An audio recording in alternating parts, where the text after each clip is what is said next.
Question number 7 of the PhilNITS FE afternoon portion of the exam. We are now in sub-question 1 and we are supposed to answer blanks B and C. Remember that this question is asking us about the heap data structure and we need to know certain things. In particular, we need to remember the figure here, which I'll show later on as well, because the way I answered this was to put together the pieces that would help us understand and choose the correct answer from among the choices. It took me a longer time to figure out how things work, but eventually I did answer it somewhat in such a way that I could explain somehow why I chose certain answers. And we know that there are people who maybe they chose one answer but couldn't really explain why they chose one answer. And I think that's a little bit problematic and questionable. So here we'll do what we can to explain. Now, this part 2 is important, particularly this heap diagram where we can see how certain values are swapped from one to another. And remember that the sorting algorithm needs something to fix. Like, for example, are we gonna uh, put the elements in such a way that they're in ascending order or descending order? Now, if it's already done, then we need to know that it's done, right? It's sorted. Okay, so this part is important. Now, let's move on to the next part. Here, again, we have the code where we got the blanks B and C. And I think when I was answering this, I needed to know who was using or who was calling the heap up function. And eventually, I found the portion of the code where it says rank by score, because here we have the heap up. Okay, and then next I needed to know who's using rank by score, who's calling rank by score, and I ended up with the main function, and we see here rank by score being used. And this part here gives us an idea the data that we're gonna put in to the rank by score function, which eventually goes into the heap up function. Okay, and this one I think is something that we also covered in another explanation, particularly to answer the blank that we have here, which is G. Okay, so I put here n is equal to 10 because there are 10 elements here. And what we need to do inside this for loop is to incrementally go through each of the elements. So we start at 0 and then end up with 9, which in this case is the last element. Okay, so we have here n is equal to 10 because, well, there are 10 elements, but we're counting from 0, so it's only 0 to 9. Now again, right now the scores are unsorted, and what we need to do is to sort them. Okay, so now if we enter the heap up function, we can see that it's doing something like this. And I think we need to zoom out a little bit.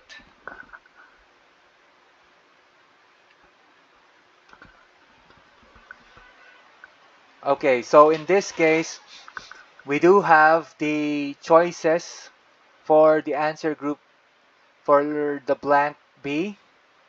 And the way I did it was to eliminate the choices that would give us a wrong answer, definitely. And the way I figured it out was to look at the similarities. For example, this one we got for letter E has 1 divided by 2, and we know that that would give us a 0.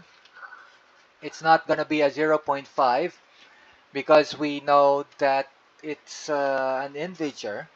An integer is a whole number, so any fraction, any 0.5s, we don't need to add those at all. So in that case, this is 0, and we get child as the remaining input, right? And remember, we got to put it into the parent. And then we have D, which is also kind of like that because it has the 1 divided by 2. And so if we look at these two, they're pretty much the same. And we can't really have two answers for the same blank. And so we can eliminate those two, right?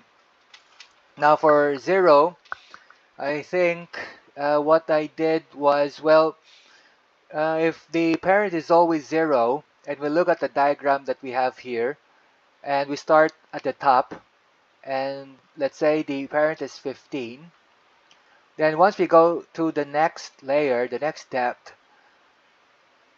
the parent here should now be 10, right? But we're stuck with 15, and so the parent doesn't move as we move along. So that's why I put an X mark in the choice for 0, which is letter C. Now, what we have left would be A and B.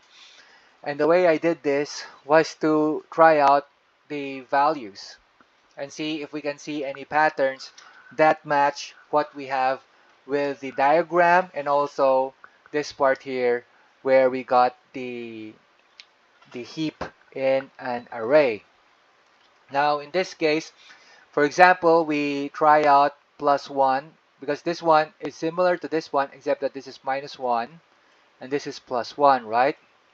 Now, if remember, we are incrementing from 0 to 9, then in this case, if we start off with 0 and the parent is supposedly 0 as well, because for example 0 plus 1 divided by 2 gives us 0, right? So remember this one, and therefore parent and child are both 0. They're both the same, pointing out the same value. Then we don't get inside this loop, inside this if statement at all, because it's saying that it's only when the child's value is greater than the parent's value. Okay, and because it's not that, then we go on to the next child as input, which is 1. And in this case, we have 1 plus 1 divided by 2, and in this case, it gives us 0, right? So if we look at this one here, the child would be 10, and the parent would be 0. Okay, so that seems to be okay. Because remember, if you look at the diagram here, 15 at the top, and then the child would be 10. Okay, now if we move on to the next, we have 2. 2 plus 1 is 3 divided by 2 gives us 1.5, or in this case, because again it's an integer, it's a whole number, we only get 1. Now that means that if we're at 2, it's 8, and the parent should be, in this case, if we're using +1 here, the parent would be 10. But if we look at the diagram, the parent of 8 should still be 15, right? And we can try out the other numbers too, and in this case, by the second child, starting from 0, we are already um, incorrect with the output, right? So we put an X mark here. Now the next thing we need to try out would be, what if it's a -1? And we know already that since we've eliminated the rest, this should likely be the answer. But again, we also want to try it out. And so if, for example, we have the first iteration, which is 0, again, we won't get into this if statement at all. So we move on to the next child, which is 1. And therefore, if 1 is the child, the parent, what is the value of the parent? 1 minus 1 divided by 2. 0 divided by 2 is equal to 0. And so it gives us 15, okay, once we're at 10. Now the next child is 2, which is the value 8. 2 minus 1 is 1 divided by 2. 1 divided by 2 equals 0. So that means that it's still at 15, the parent, right? So if we look at the diagram, 15, 10, and 8 are the children. Okay, so it's really, again, important to put together the pieces so that we can understand what's happening. Because otherwise, if we just look at the test paper, these parts are not necessarily in the same page, and it might it might be a little bit confusing without this sort of way of looking at the whole thing, a bird's eye view of how things are, right? And but by putting it in such a way, these these things that we have, like for example, we put the diagram here and then the array here in this case, then we can see how things are gonna work out. Okay, so the answer is letter B in this case, but I did also actually made a mistake when I was choosing the answer. Even though I already wrote -1 here, I ended up with +1 because I think, you know, sometimes if you've written so many of these things and you look at the choices in such a way that while you know the answer already, you end up choosing letter A, and that makes a minus in your score. So we got to be careful too, definitely. After going through all these things, and of course I was doing the C as well, and I did get the C, the correct answer. But when I went back to the answers key, I looked it up and saw, hey, yeah, it's actually supposed to be B, and I have it B here, but um, I was thinking about A. So we got to be careful with that, right? Because they look the same, and you think that this one is the minus, and this one is the plus. But because I have the explanation here, I looked it up again. Hey, it's minus. I got the minus, right? Okay, so we got to be careful with that part. Now for answer group for C. Okay, how did I do this part?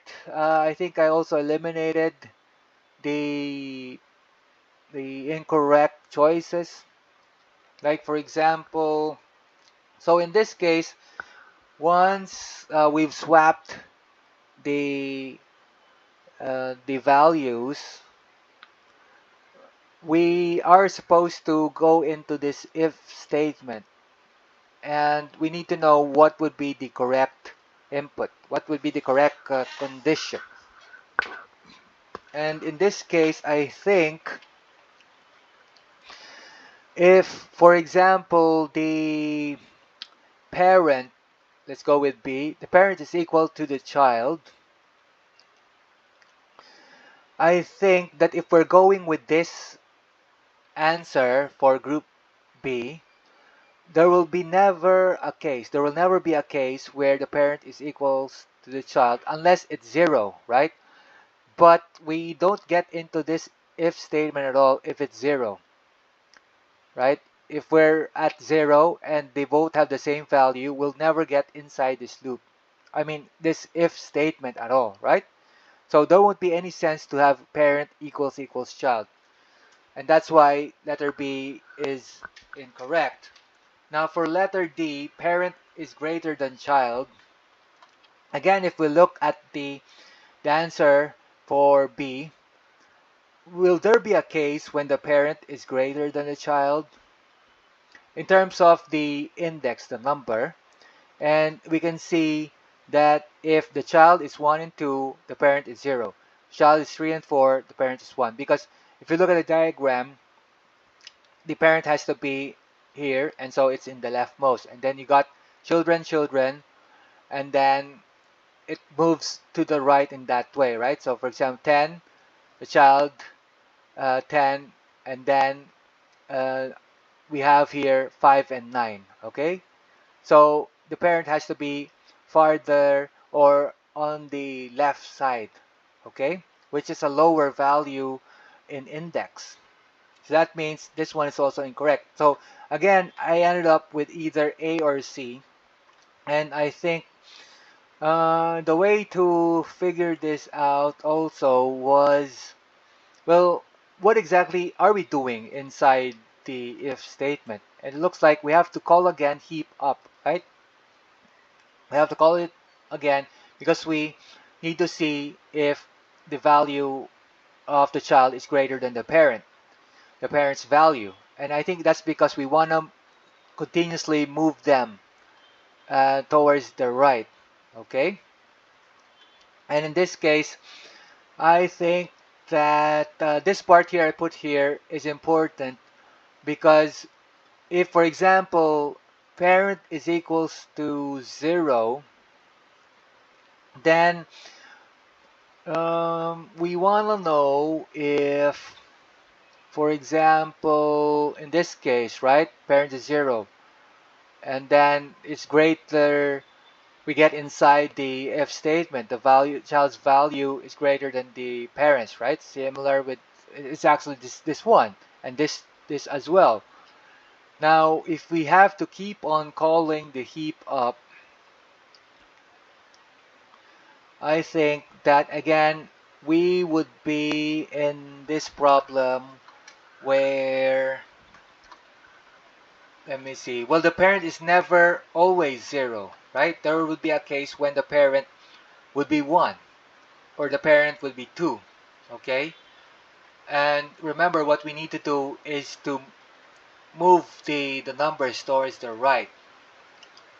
And because of that, if we're always stuck with 0 for the parent, then that's the only time we can use this part, right? That's the only time we can call the heap up again and move things in a certain way that we get this this sorted, this heap sorted, right? So in that sense, I ended up choosing letter C because of primarily the idea that the parent need not always be 0 in terms of value, right? And that's something that we can see here.